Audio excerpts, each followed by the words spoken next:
रवि कुमार, स्वागत है आपका रेनेशा आईएएस में।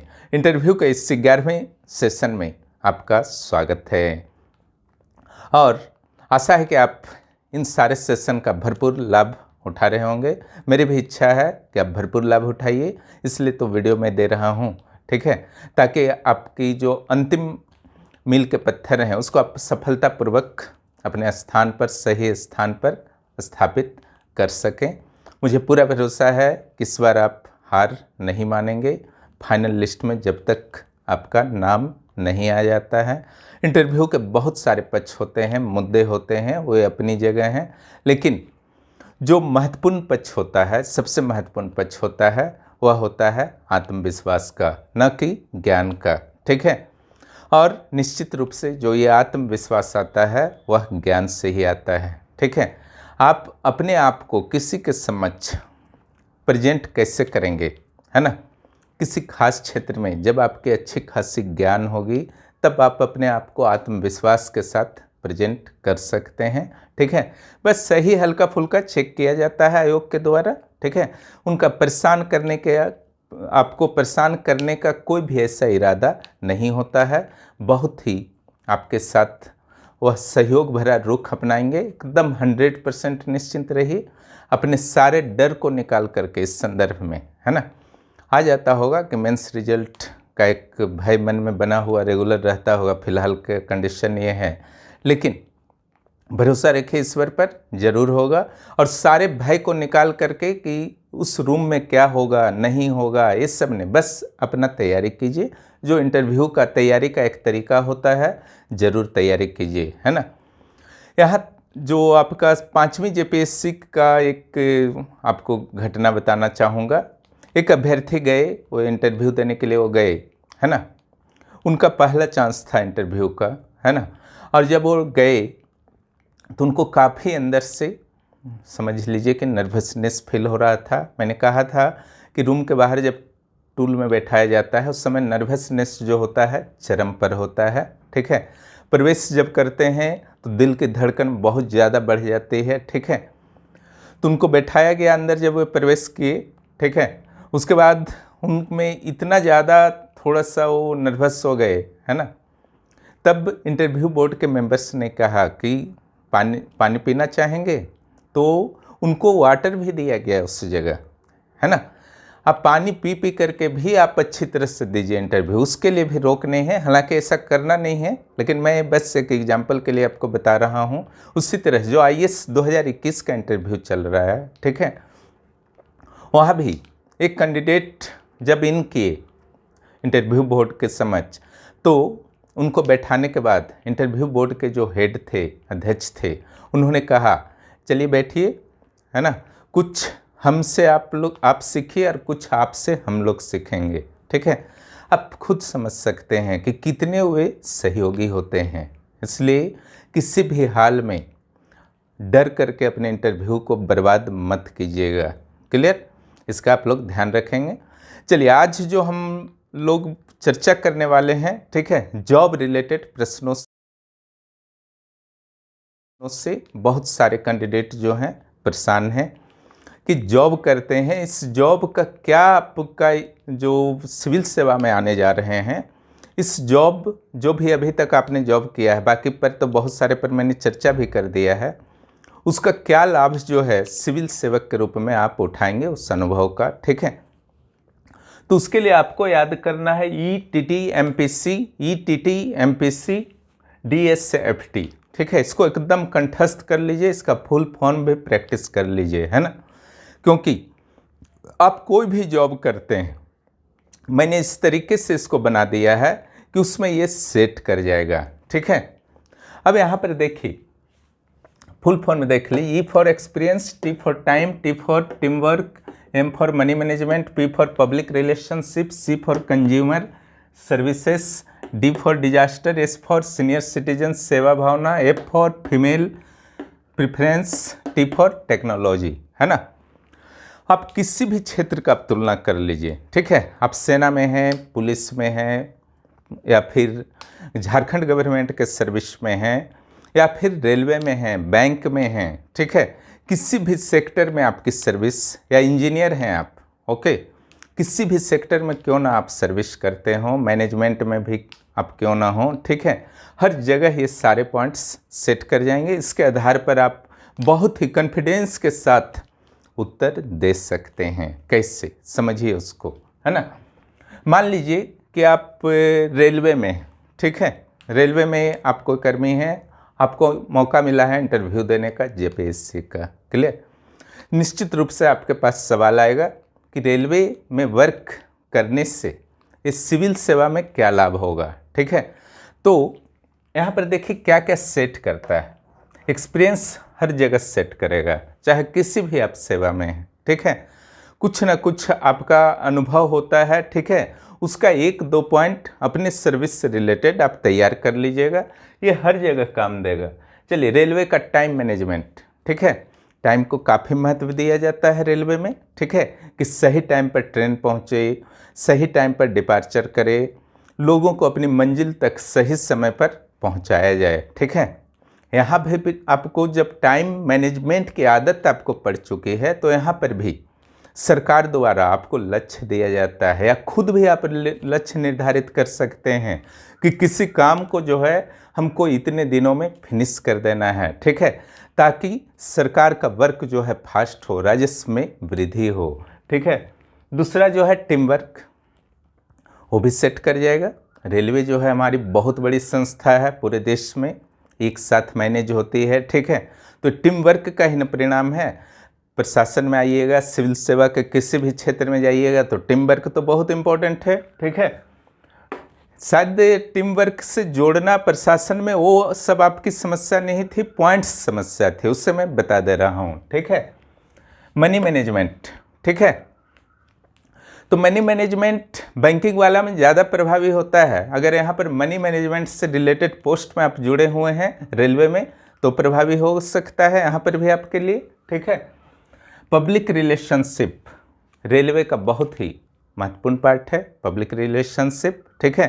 टीटी हैं तो पब्लिक के साथ उनको बातचीत वगैरह करना पड़ता है ना, तो अच्छा एक रिलेशनशिप रहने से एक अच्छा सर्विस प्रदान कोई भी संस्था कर पाती है। निश्चित रूप से अधिकारियों को पब्लिक रिलेशनशिप की शिक्षा के लिए ही जो आप देखते हैं इथिक्स पेपर को पेपर 4 के रूप में, जीएस पेपर 4 के रूप में आईएएस में शामिल किया गया है, ठीक है।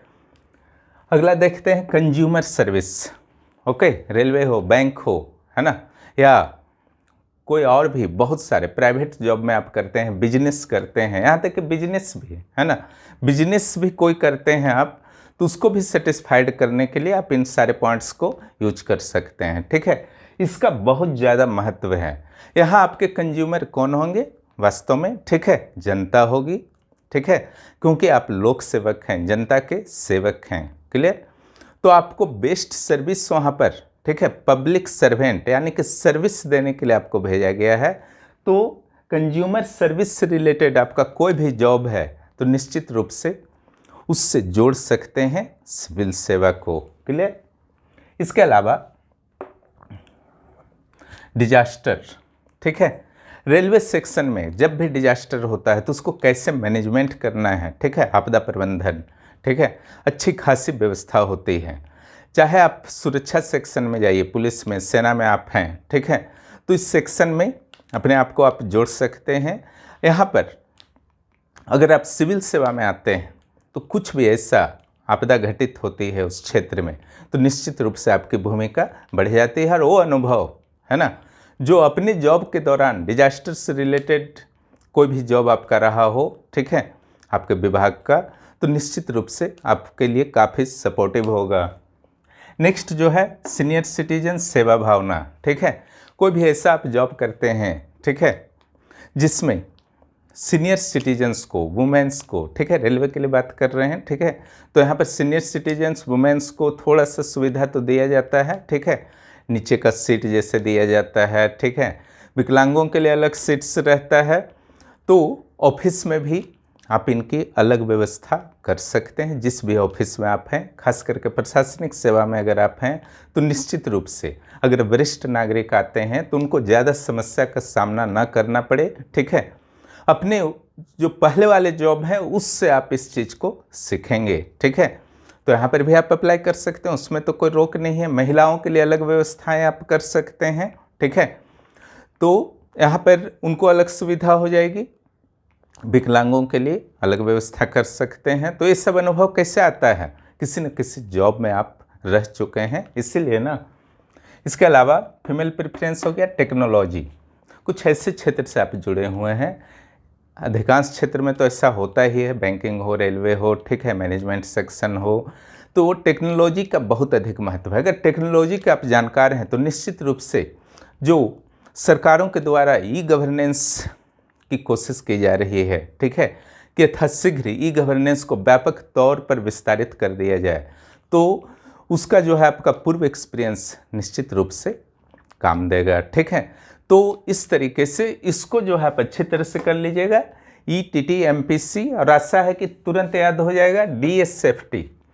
कोई भी आप जॉब में हैं, ठीक है, इसमें से पॉइंट्स खोजिए, उसको थोड़ा सा अपने अनुसार मैनेज करके अच्छी तरह से कॉन्फिडेंस के साथ बोल दीजिए, है ना। क्वेश्चन आपके समझ ये भी आ सकता है कि आप ये तो ऑलरेडी एक जॉब में हैं, बेरोजगारी की इतनी गंभीर स्थिति है पूरे देश और झारखंड में, उसके बावजूद आप क्यों आना चाहते हैं, ठीक है। अगर आप जॉब में थे तो क्या ज़रूरत थी, ठीक है। तो एक तो सिविल सेवा के सकारात्मक पक्षों को आपको बताना है कि सिविल सेवा आपके आने की इच्छा क्यों थी।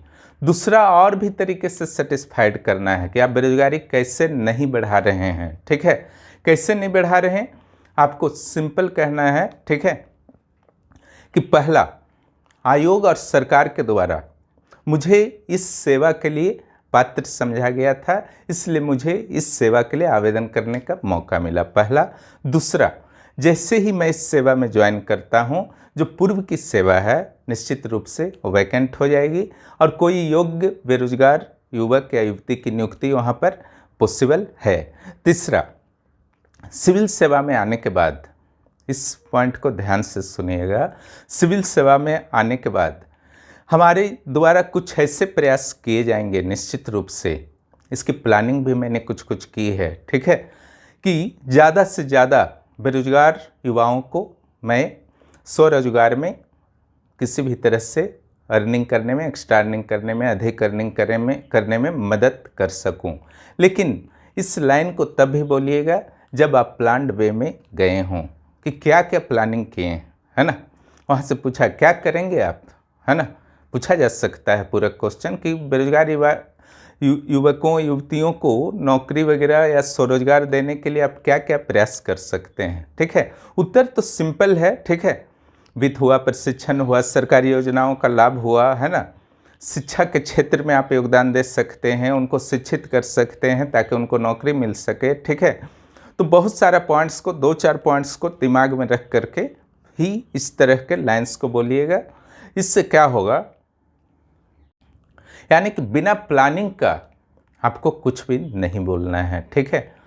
क्योंकि अगर आप बोलेंगे मैंने सोचा है, तो क्या सोचा है, 2-3 पॉइंट दिमाग में रखना होगा, तब भी इस लाइन को बोलिएगा, अन्यथा किसी और तरीका से बोलिए, है ना। तो यही बात आज करना था कि जॉब वाले सेक्शन में अगर पूछा जाता है कि पुराना जो आपका अनुभव है वो किस तरीके से सिविल सेवा में काम देगा, उसके लिए यह सूत्र जो होगा काफ़ी होगा। इसको अच्छी तरह से प्रैक्टिस कर लीजिए। जो भी इंटरव्यू प्रोग्राम से जुड़ना चाहते हैं जुड़ जाइए, ठीक है। और वहाँ पर अत्यंत कम शुल्क लिया जा रहा है और उच्चतम गुणवत्ता प्रदान किया जा रहे हैं। वहाँ पर क्लास भी चलते हैं सोमवार से शुक्रवार तक शाम को 7 बजे। टेलीग्राम ग्रुप पर नोट्स जो दिया जाता है एप्लीकेशन पर दिया जाता है, काफ़ी कुछ दिए जा चुके हैं, अभी काफ़ी कुछ दिए भी जाएंगे। GSSC CGL और BSSC CGL की कंबाइंड तैयारी उसी बैच में मैं करवा रहा हूं जिस बैच में GSSC CGL चल रहे थे, ठीक है। चूँकि सिलेबस लगभग समान है और BSSC CGL के सिलेबस कम है, वहाँ एक्स्ट्रा जो पढ़ना है बिहार का करेंट अफेयर्स और बिहार का सामान्य ज्ञान, ठीक है, उसको भी उपलब्ध वहाँ पर करा दिया जाएगा। JSSC CGL का सेक्शन जैसे ही समाप्त होगा तो BSSC CGL का सारा सेक्शन समाप्त हो जाएगा, ठीक है। उसके बाद वहाँ पर बिहार का भी सामान्य ज्ञान करंट अफेयर्स वगैरह उपलब्ध करा दिया जाएगा, तो कंप्लीट हो जाएगा BSS CGL। ठीक है, 11वां JPSC कि पीटी में आपको आना हो या मेंस की तैयारी करनी हो, नोट्स चाहिए, आंसर राइटिंग करनी हो मेंस की, ठीक है, निश्चित रूप से आप जुड़ सकते हैं। इंतज़ार मत कीजिए नोटिफिकेशन का। आपका काम है सिलेबस के अनुसार एक बार तैयारी कर लेना, प्रैक्टिस कर लेना। ठीक है, बाकी आयोग और सरकार का काम है, उन पर छोड़ दीजिए। वीडियो देखने के लिए बहुत बहुत धन्यवाद। फिर मिलते हैं अगले वीडियो में।